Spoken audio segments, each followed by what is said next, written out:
வணக்கம் மக்களே. இன்றைக்கி நம்ம வீடியோவில் யாரை பற்றி பார்க்க போகிறோம்னா, நிறையா BAFTA award, golden globe award and related television awards எல்லாத்தையும் வாங்கி தள்ளினது மட்டும் இல்லாமல், ஒரு டவுன் டு எர்த் ஹீரோவாக இருந்து பீக்கி பிளைண்டர்ஸ் மூலமாக உலகம் பூரா ஃபேமஸான ஒரு ஹீரோ. இவரை பற்றி நமக்கு எல்லாருக்குமே ஆல்ரெடி தெரிஞ்சிருக்கும். பட் இவர் இந்த பீக்கி பிளைண்டர் சீரீஸில் நடிக்கிறதுக்கு முன்னாடியே பயங்கரமான ஹிட் படங்கள் கொடுத்துக்கிட்டு இருந்தவர். ஸோ அவர் நடித்த ஹிட்டான படங்கள் என்னென்ன அப்படிங்கிறதான் இந்த லிஸ்ட்டில் பார்க்க போகிறோம். ஸோ டைம் வேஸ்ட் பண்ணாமல் வாங்க வீடியோக்குள்ளே போகலாம்.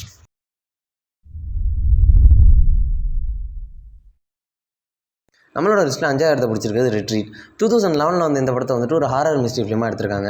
இந்த படத்தோட கதை என்னென்னு பார்த்தீங்கன்னா, கேட் அண்ட் மார்ட்டின் அப்படின்னு 2 கப்பல் இருக்காங்க. இவங்க தங்களுடைய பர்சனல் விஷயத்துலேருந்து வெளியே வரணும் அப்படிங்கிற ரீசனுக்காக சராசரியாக மனுஷால் வாழ்கிற இந்த ஒரு சாதாரண என்விரான்மெண்ட்லேருந்து தள்ளி இருக்கணும்னு ஒரு அன்ஹேபிடேட்டட் ஐலாண்ட் அப்படின்னு சொல்லப்படக்கூடிய, இட்ஸ் மீன்ஸ் ஆள் நடமாட்டமே இல்லாது ஒரு கப்பல் கூட அந்த பக்கம் கிராஸ் ஆகாத மாதிரி ஒரு தனித்தீவில் போய் குடியிருக்க ஆரம்பிக்கிறாங்க. ஸோ இந்த தீவில் இவங்க எந்த டிஸ்டர்பன்ஸும் இல்லாமல் நிம்மதியாக இருக்கலாம் அப்படின்னு உள்ள என்ட்ரி கொடுத்த நேரத்தில் அங்கே தான் படத்தோட கதையை ஆரம்பிக்குது. அங்கே ஒரு பயங்கரமான ஹாரர் மிஸ்ட்ரி காத்துட்ருக்குது. ஸோ அது என்ன அப்படிங்கிறத படத்தை பார்த்து தெரிஞ்சுங்க. ஸோ இந்த படத்துக்கு நாங்கள் கொடுக்கக்கூடிய ரேட்டிங் 6.3. அடுத்ததான் நம்மளோட லிஸ்ட்டில் 4வது இடத்தை பிடிச்சிருக்கிறது புரோக்கன். 2012 இந்த படத்தை ஒரு ரொமான்ஸ் ட்ராமா ஃபிலிமாக எடுத்திருக்காங்க. இந்த படத்தோட கதை என்னென்னு பார்த்தீங்கன்னா, இந்த படம் மொத்தமே முழுக்க ஒரு சின்ன வயசு பொண்ணை சுற்றி ரிவால்வ் ஆகும். இந்த படத்துடைய கதைகளை நார்த் லண்டனில் நடக்கிற மாதிரி ஒரு 1800 காலகட்டங்களில் காட்டியிருப்பாங்க. இந்த படத்தில் ஒரு மெயினான விஷயம் என்னென்னா, இந்த பொண்ணு தினசரி வாழ்க்கையில் ஏற்படுற பிரச்சனைகள் ரொம்ப பெருசாகி ஒரு கட்டத்தில் இந்த பொண்ணை சுற்றி ஒரு பெரிய அளவில் பிரச்சனை ஏற்படுங்க. ஸோ இந்த பிரச்சனையிலேருந்து இந்த பொண்ணு எப்படி மீண்டு வரா அப்படிங்கிறத ஒரு சுருக்கமான விதத்தில் 1.5 மணி நேரத்தில் நீட்டாக காட்டக்கூடிய படம் தான் புரோக்கன். இந்த படம் ஆக்சுவலாக ஒரு ட்ரூ ஸ்டோரியை தெளிவு எடுக்கப்பட்ட படம். இந்த படம் ஒரிஜினலாக எங்கேருந்து இன்ஸ்பயர் பண்ணப்பட்டிருக்குன்னா, நியூசிலாந்தில் இதே மாதிரி ஒரு பொண்ணு ஒரு குரூப் ஆஃப் பழங்குடி மக்கள் ஒரு பழங்குடி ஆண்கள் சேர்ந்து ரேப் பண்ணிடுவாங்க, கொன்றுவாங்க. ஸோ இந்த ரியல் ஸ்டோரியை கொஞ்சம் இன்ஸ்பயர் பண்ணிக்கிட்டு மேற்கொண்டு இவங்க கதைக்களத்தை மாற்றி கொஞ்சம் மசாலாலாம் தூவி படத்தை நல்லா எடுத்திருப்பாங்க. ஸோ இந்த படத்துக்கு நாங்கள் கொடுக்கக்கூடிய ரேட்டிங் 7.3. அடுத்தது நம்மளோட லிஸ்ட்டில் 3rd பிளேஸை பிடிச்சிருக்கிறது A Quiet Place Part 2. 2020 இந்த படத்தை ஒரு ஹாரர் சயின்ஸ் ஃபிக்ஷன் ஃபிலிமாக எடுத்திருக்காங்க. இந்த படத்தோட கதை என்னென்னு பார்த்தீங்கன்னா, ஒரு அப்பாகலிப்ஸ் நடக்குதுங்க. அதாவது இந்த குவைட் பிளேஸ் பார்ட் 1 பார்த்தவங்களுக்கு நல்லா தெரியும் இந்த குவைட் பிளேஸ் எந்த மாதிரி கதைக்களம் கொண்ட படம்னு. அதாவது ஜென்ரலாக ஒரு ஏலியன் இன்வேஷன் நடந்திருக்கும்.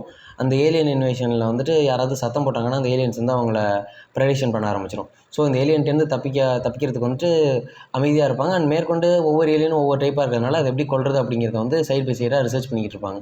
ஸோ இந்த மாதிரி கதைக்களத்தில் தான் இந்த குவைட் பிளேஸ் படமே மூவ் ஆகும். ஸோ இந்த 2 பார்ட்டில் இந்த பார்ட் சம்வாட் பெட்டர்னே சொல்லுவோம். ஏன்னா இதில் கிலியன் மர்ஃபியோடைய ஆக்டிங் பயங்கரமாக இருக்கும். அண்ட் இந்த படத்தில் என்னென்னு பார்த்தீங்கன்னா, இந்த ஏலியன்ஸை டிஃபெண்ட் பண்ணுறதுக்கு இவங்க ஹை ஃப்ரீக்வன்சி ஆடியோ யூஸ் பண்ணால் அந்த ஏலியன்ஸை தோக்கடிச்சிடலாம் அப்படிங்கிறத கண்டுபிடிச்சிருப்பாங்க. ஏலியன்ஸை எதிர்த்து எப்படி இவங்க சண்டை போடுறாங்க அண்ட் எத்தனை பேர் இதில் உயிர் பிழைக்கிறாங்க அப்படிங்கிறது ஒரு சுவாரஸ்யமான விதத்தில் காட்டப்பட்ட படம் தான் குவைட் பிளேஸ் 2. ஸோ இந்த படத்தை ஒரு ஃப்ரெண்ட்ஸ் கூட உட்காந்து ஒரு வீக்கெண்ட் டைமில் என்ஜாய் பண்ண மாதிரி பாருங்கள். ஸோ இந்த படத்துக்கு நான் கொடுக்கக்கூடிய ரேட்டிங் 7.5. அடுத்தது நம்மளோட லிஸ்ட்டில் 2nd பிளேஸை பிடிச்சது டங்கிர்க். 2017 இந்த படத்தை ஒரு வார் ஆக்ஷன் ஃபிலிமாக எடுத்திருக்காங்க. இந்த படத்தோட கதை என்னென்னு பார்த்தீங்கன்னா, World War II டைமில் இந்த கதை நடக்கிற மாதிரி எடுத்திருப்பாங்க. இதில் British soldiers, Belgium soldiers, France soldiers எல்லாம் ஒரு பிரிட்ஜில் சண்டை போட்டுக்கிட்டு இருப்பாங்க. கிட்டத்தட்ட ஜெர்மன் பார்டர்ஸில் இன்வைட் பண்ணிக்கிட்டு இருப்பாங்க. இதே சமயத்தில் ஜெர்மனில் மேலேருந்து அட்டாக் பண்ண ஆரம்பித்ததுலேருந்து ஒரு கட்டத்துலேருந்து இவங்களுக்கு என்ன நியூஸ் வரும்னா, நீங்கள் பேக் அடிச்சிருங்க அப்படின்னு சொல்லுவாங்க.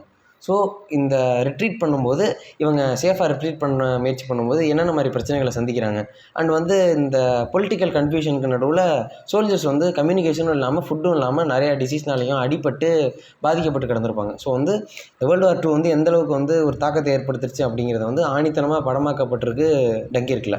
இந்த படத்தில் மெயினாக உறுதுணையாக இருந்தது கிலியன் மர்ஃபியோடைய ஆக்டிங் ஒரு பக்கம் இருந்தாலும், நம்ம நாலனுடைய டைரக்ஷன் தான் இந்த படத்தை ரொம்ப தாங்கி பிடிச்சிருக்கு அப்படின்னு நான் சொல்லுவேன்.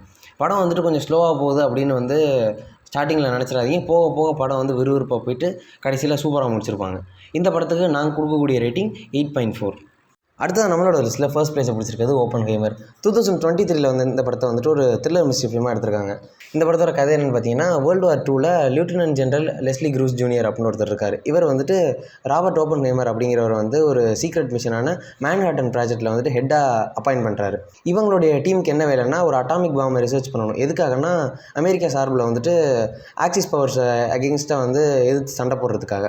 இந்த மொமெண்ட்டில் வந்து இவங்க பல வருஷமாக ரிசர்ச் பண்ணி ஃபைனலாக 1945 வந்து ஒரு அட்டாமிக் பாம்பை ரெடி பண்ணி முடிப்பாங்க. அதாவது லிட்டில் பாய் அப்படின்ற அந்த அட்டாமிக் பாம்பை. ஸோ இந்த பாம்பை ஃபஸ்ட்டு டைமாக வந்து ஜப்பான் மேலே வந்து ஹிரோஷிமா நாகசாகியில் போடுறப்போ என்னென்ன மாதிரி பிரச்சனைகள் வந்து க்ரியேட் ஆனிச்சு அப்படிங்கிறத வந்து from the beginning to till the end அப்படின்ற மாதிரி ரொம்ப நீட்டாக எடுத்திருப்பாங்க. ஃபைனலாக வந்து ஓப்பன்ஹைமர் வந்து தான் செஞ்சது வந்து ஒரு என்னோடய கண்ட்ரியை சேவ் பண்ணுறதுக்காக செஞ்சிருந்தாலும் அது ஒரு தப்பான விஷயம் தான் அப்படிங்கிறத வந்து அப்பாலஜைஸ் பண்ணுறது முதற்கொண்டு இந்த படத்தில் ரொம்ப அற்புதமாக காட்டப்பட்டிருக்கும்.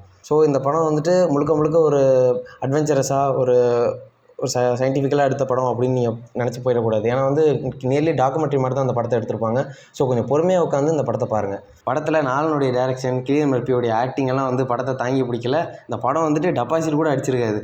பட் வந்து இந்த படத்தை காப்பாற்றினது முழுக்க ஃப்ளாரன்ஸ் பக் தான். அவங்களுடைய ஆக்டிங் அதுக்கு மேலே நான் என்ன சொல்கிறது அப்படின்னு தெரில. இவங்களை பற்றி பேசலைன்னா சண்டைக்கு வராங்க என்னை சுற்றி இருக்கவங்கலாம். அதனால் அவங்களுக்காக தான் அந்த படமே ஓடுனுச்சுன்னு சொல்லலாம். ஸோ அவங்க என்ன பண்ணியிருக்காங்க அப்படிங்கிறத நீங்கள் படத்தை பார்த்தீங்கன்னா உங்களுக்கு நல்லா புரியும். இது பயோகிராஃபிக்கல் த்ரில்லர் இல்லை, என்ன மாதிரி த்ரில்லருங்கிறத நீங்கள் புரிஞ்சுக்குவீங்க. இந்த படத்துக்கு நான் கொடுக்கக்கூடிய ரேட்டிங் 8.7. ஸோ அவ்வளோதான் நண்பர்களே. வீடியோ பிடிச்சிருந்துச்சுன்னா லைக் பண்ணுங்கள், பிடிக்கலனா கமெண்ட்டுகளில் கழுவி ஊற்றுங்க. இதே மாதிரி இன்னொரு மட்டமான வீடியோவில் நான் எடுத்துகிட்டு போயில உங்களை கூடிய சீக்கிரத்தில் வந்து சந்திக்கிறோம். பை.